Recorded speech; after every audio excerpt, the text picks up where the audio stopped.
Shalom. And give all praise, honor, and glory to Yahweh, Shema Mashaba, Shema Kakadash. And double honor to the elders and apostles of great will, soul, and told the truth. And peace, blessing, and citations to the whole for elect. And we got dude right here. Basically, Do you feel like well, I'm not gonna say that word, luckiest, because that's not a thing. So really, because of the mercy of the Lord that it survives. It's the mercy of Yahweh, Shema Mashaba. Because obviously, being Air India, he basically crashed, and this man, this man jumped right out the window. Well, not out the window, but you know that I don't know. It's cool, man. The very thing that opened to basically get into the plane. He jumped out and he survived. And again, that's the mercy, man. The mercy of the Lord. you are the luckiest man alive? Yes. It is miracle, innit? The BBC and other media were invited for an interview with Visvash Kumar Ramesh, the sole survivor of the Air India plane disaster, at the home of one of his This advisors. is not good. They sat next to him throughout our conversation. I'm lucky as man, but also I lost everything. It's my brother for me. I'm lost my brother, innit?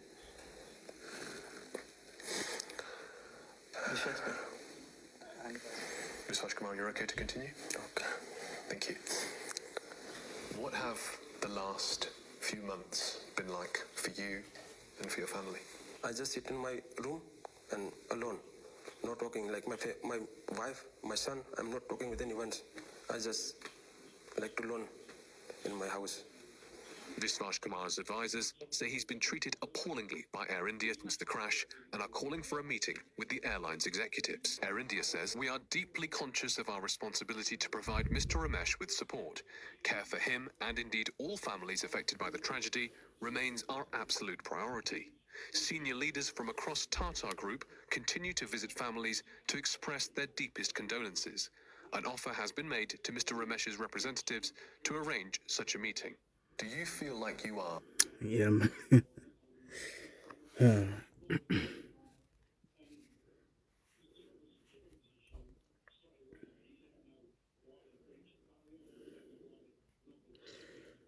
Just another simple scripture. Zephaniah 3 and 5.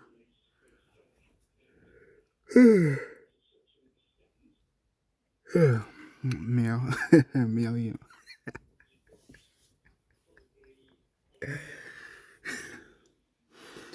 Meow.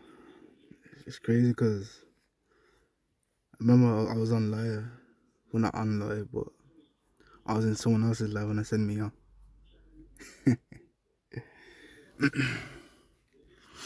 And they basically tried to, I don't know what they tried to do, man.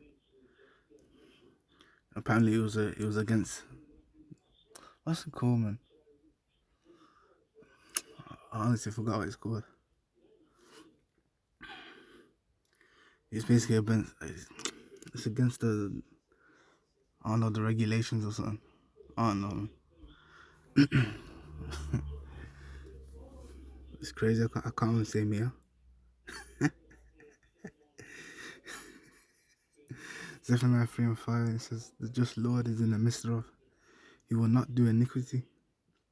Every morning do he bring his judgment to light. He faileth not, but the unjust knoweth no shame." And yeah, man, I could be saying we'll be finding out about these judgments because they be hitting the internet, man. All you gotta do is type in dead. You go on Google, type in dead, and then click on the news, and you'll see. These judgments are always going out, man. As it says, they go out every morning.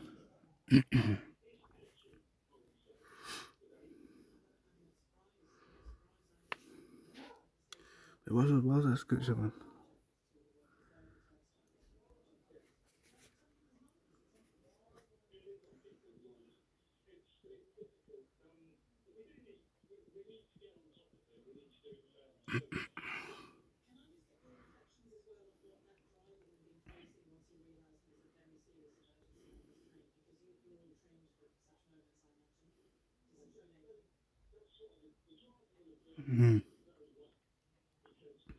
Ecclesiastes 3 and 14. It says, I know that whatsoever God doeth, it shall be forever.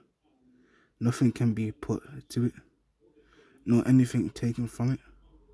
And God doeth it, that men should fear before him. But obviously, we know a whole lot of people don't fear the Lord. And that's what's going to bring those judgments, man.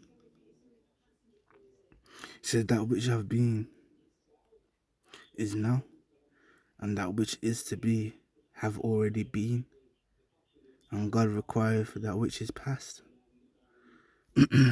So yeah, there's a lot of people saying, but I haven't done anything. I haven't done anything. Nah, man, the Lord says he requires which is past. Going into your past lives, man. We've been on this earth before. It says, and moreover I saw under the sun the place of judgment, and under the sun is the earth. That wickedness was there, and the place of righteousness, that iniquity was there.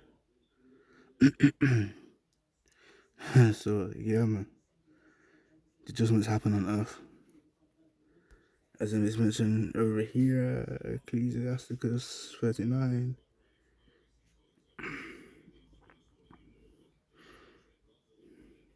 Let me start 25. And it says, for the good of good things created from the beginning, so evil things for sinners. The principal things for the whole use of a man's life are water, fire, iron, and salt, flour of wheat, honey, milk, and the blood of the grape, and oil and clothing. So essentially the things that we need. All these things are for good to the godly. So to the sinners they are turned into evil. And yeah, man. There's a whole lot of judgments concerning those things. But as it says, there be spirits that are created for vengeance, which in their fury they lay on sore strokes. In the time of destruction they pour out their force, and appease the wrath of him that made them. So yes, being these evil angels, man.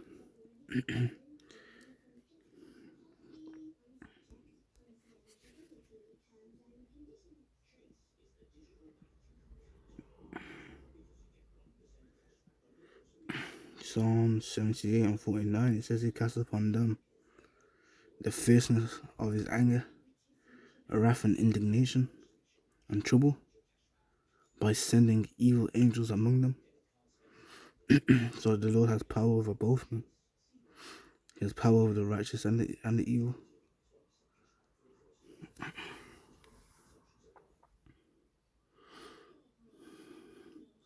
Verse 26, verse 28, actually I just read that. Verse 29 says, fire and hail and famine and death, all these were created for vengeance. And the teeth of wild beasts, and scorpions, serpents, and the sword punishing the wicked to destruction. And again going to Esau, which is known as the Lord's sword. Psalm 17, I think it's 17 or 13. Yes it is. All praise to Yahweh Shemel Shai. As it says, arise, O Yahweh, to support him and cast him down. Again going to Esau. And again going to his kingdom. It's going to be cast down soon. And said, deliver my soul from the wicked, which is thy sword. So yeah, the sword over here going into Esau, man.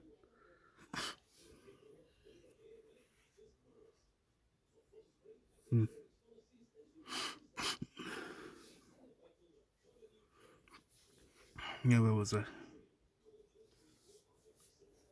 Verse 31, it says, they shall rejoice in his commandment, and they shall be ready upon earth when need is. And when their time is come, they shall not transgress his word. So essentially, they're going to do exactly what the Father has said, man.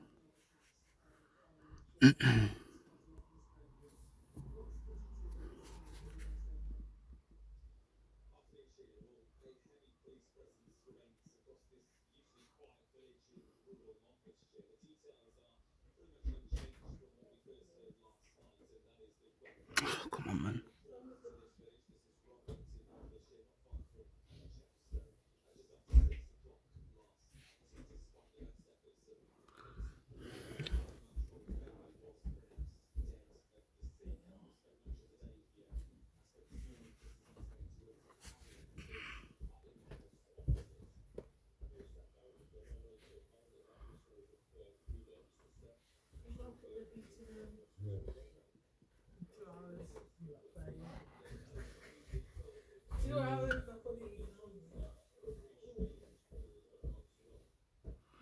There we go, Genesis 28 and 12.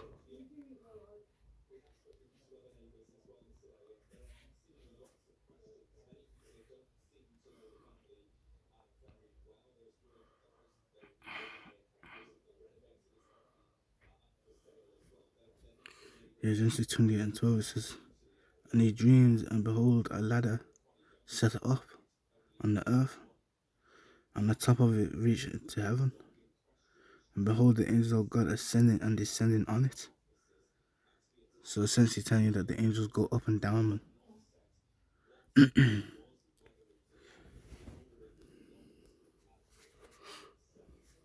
Psalms 103 and 20. It says, bless the Lord, and ye his angels that excel in strength. So it's evident that they're strong, that do his commandments, hearkening unto the voice of his word. So yeah, as it made mention in Ezekiel 39, 31, he said they won't transgress his word. And essentially, like it says here, man, Psalms 104 and 2, it says, who covers thyself with light, as with a garment, who stretches out the heavens like a curtain. Yeah, and that light that's around the Father and Son. Or you could even say his aura. It says, who left the beams of his chambers in the waters, yeah, going into the earth and all these other planets. He maketh the clouds his chariots. And again, you could even say, when it says clouds, it's basically a vehicle. It says, who walketh upon the wings of the wind, who maketh his angel spirits, his ministers a flaming fire.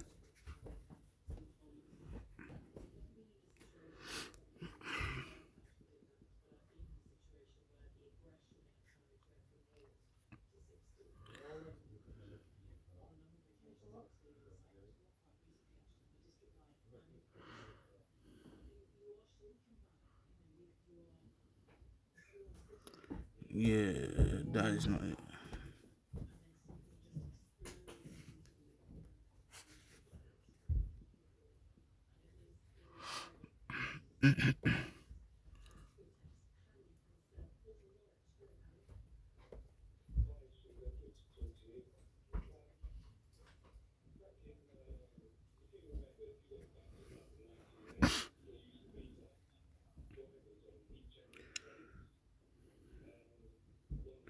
Okay.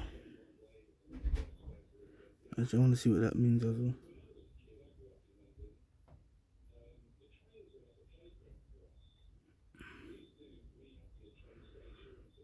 I see what I mean.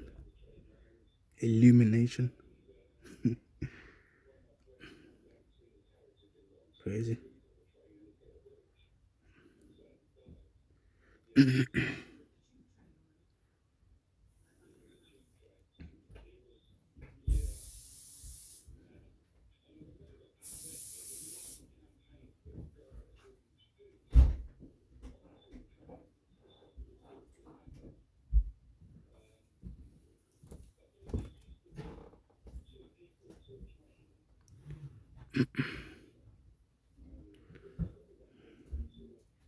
So again, yes. Them chambers being them planets, man.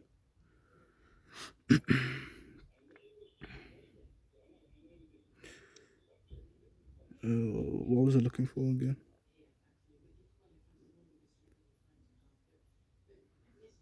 Oh yeah, minister.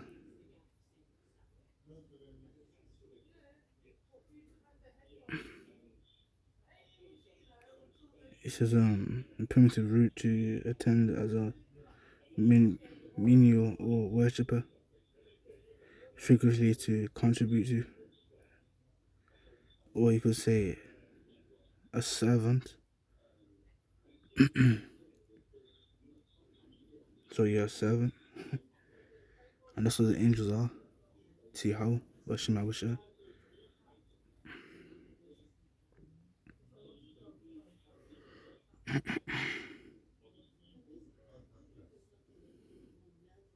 It's crazy, man. If verse 8 says, "Thou coverest it with the deep, as with a garment. The waters stood above the mountains." It says, "And they rebuked, they fled. At the voice of thy thunder, they hasted away. They go up by the mountains, they go down by the valleys, unto the place which thou hast founded for them."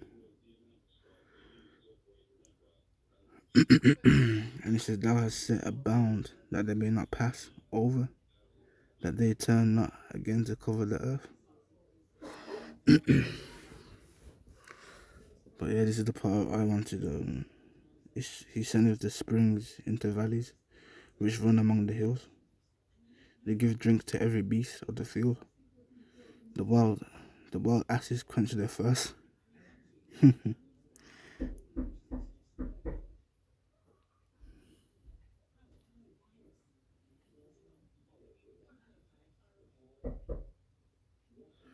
Who's that, man?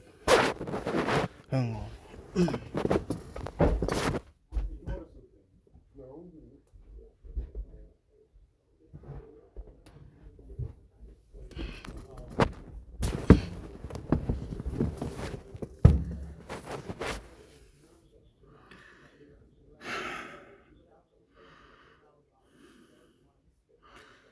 Yeah.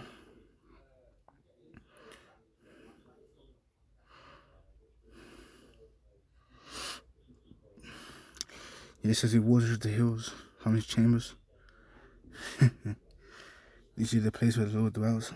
The earth is satisfied with the fruit of thy works. He causes the grass to grow for the cattle, and herb for the service of man, that he may bring forth food out of the earth. But obviously, Esau's ruling. So the stuff that comes out of the earth, it's laced with poison.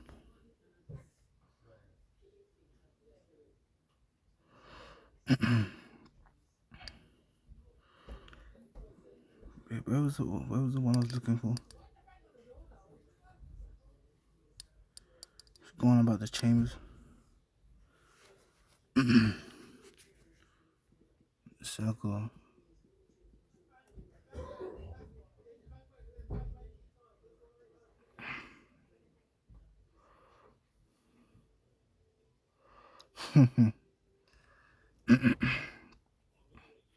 Isaiah 40 and 21, it says, "Have ye not known? Have you not heard? Have you not been told you from the beginning?" And essentially, it's been told to the prophets, man. They were there from the beginning. before the earth was even made? Have you not understood from the foundations of the earth?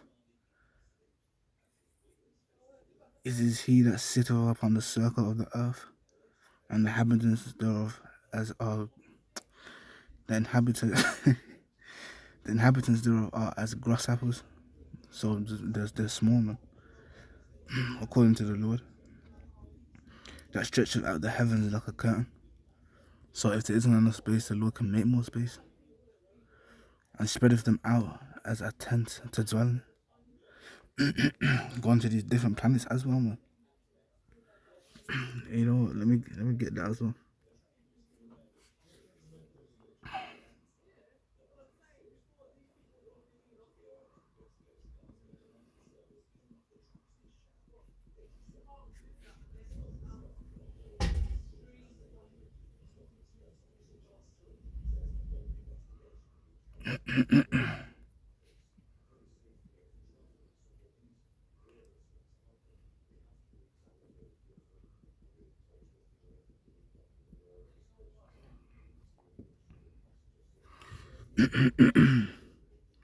Isaiah 66:1 says, "Thus saith the Lord, the heaven is my throne, and the earth is my footstool. Where is the house that ye build unto me? And where is the place of my rest?" So yeah, the earth is a footstool to the Lord, man.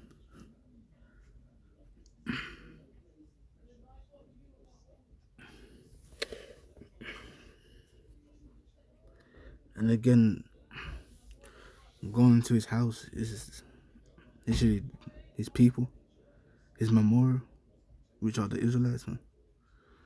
Or the Negroes, Latinos, Hispanics, and Native Americans, again, the Mexicans and some Indians. Oh yeah, and the Israelite foreigners too. Can't forget about them.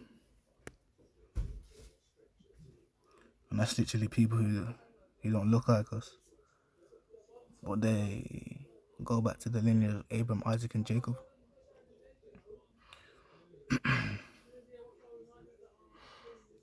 What that scripture I wanted?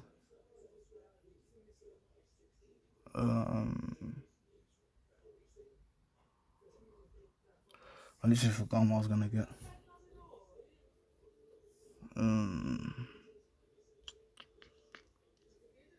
Yeah, I literally forgot.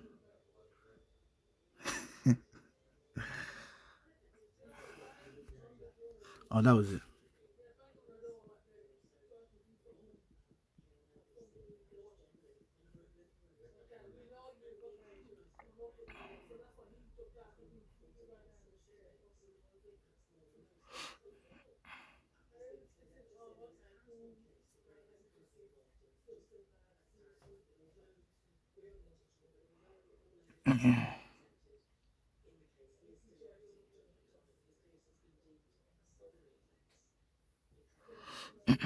Yeah, 1 Corinthians 3:14 says, "If any man's work abide which he have built thereupon, he shall receive a reward. If any man's work shall be burned, he shall suffer loss, but he himself shall be saved, yet so as by fire." I'm essentially going into the tribulation, man. It says, "Know ye not that ye are the temple of God, and that the Spirit of God dwelleth in you?" So yeah, the bodies of the Israelites, man.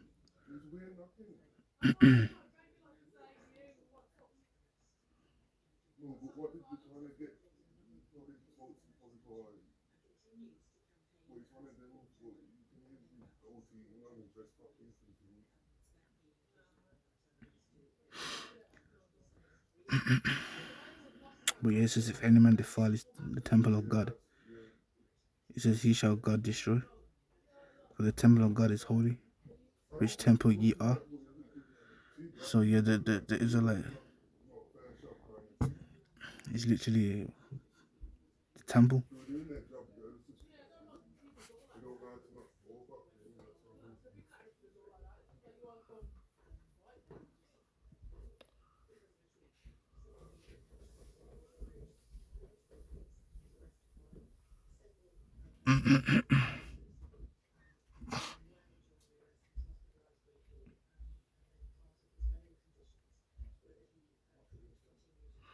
Oh yeah, here we go.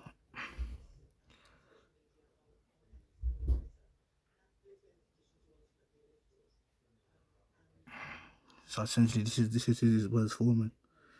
Break 4 and 2 says, "Turn thee, O Jacob, and take hold of it. Walk in the presence of the light thereof, that thou mayst be illuminated." And essentially, we are going to be illuminated, and when we go into those new bodies, and literally that'll be every Israelite, man. And it says, "Give not thine honor to another, nor the things that are profitable unto thee to a strange nation." And it says, "O Israel, happy are we, for things that are pleasing to Yahweh are made known unto us.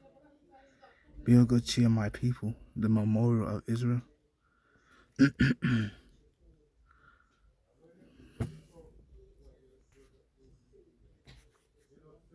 Oh, I can't even search it there.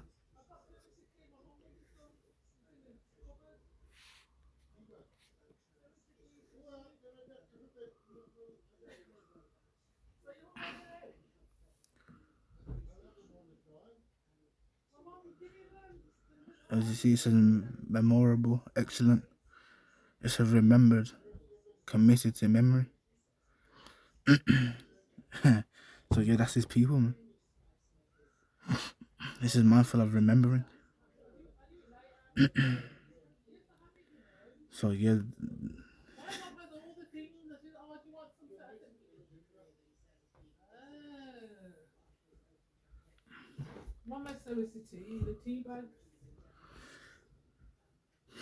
it says fame, renown, reputation, which obviously the reputation is to be the sons of God, which we're going to get that back. Especially because Yahushua has received his glory, and he's had to receive his glory down here as well. John 17 and 4. He says, "I glorify thee on the earth. I finished the work which thou gavest me to do.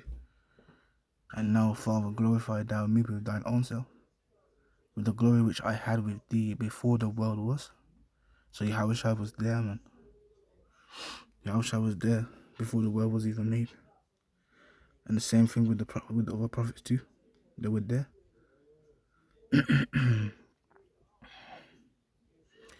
It says, "I have manifested thy name unto the men which thou gavest me out of the world. Thine they were, and thou gavest them me, and they have kept thy word." So yeah, man. You're saying the Lord sent you, but you don't know his name. Lies, man. You would have the name of the Father and the Son, which is Yahweh Bashim Hawashah.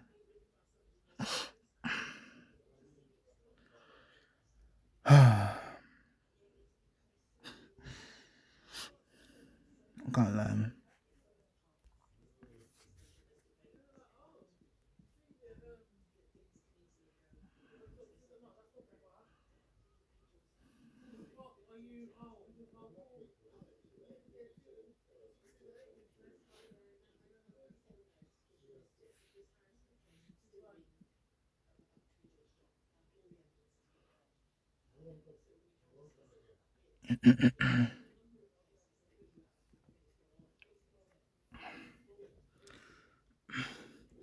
First Chronicles 16 and 34, it says, "Oh, give thanks unto the Lord Yahweh Bashim Hawashah, for he's good, for his mercy endure forever." And essentially going back to the Amluk, wrong nation. I mean, the Elamite. He was literally saved, man. Why? Because the Lord had mercy upon him.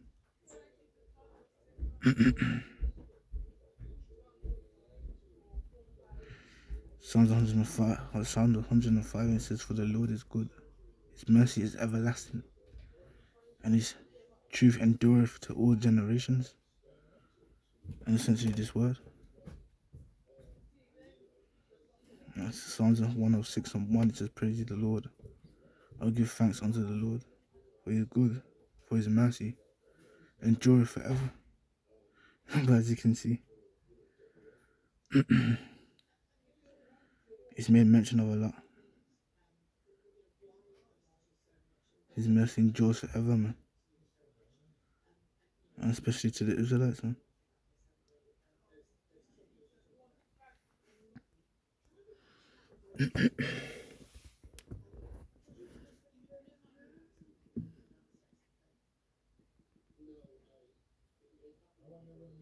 This is here.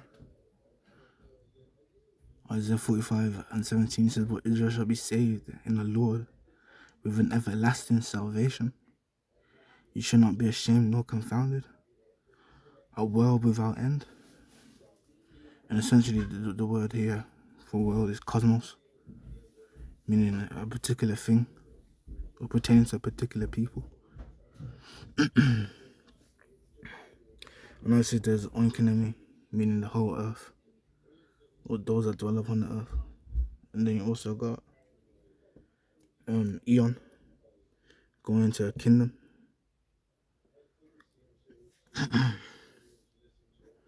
So yeah, it depends, man.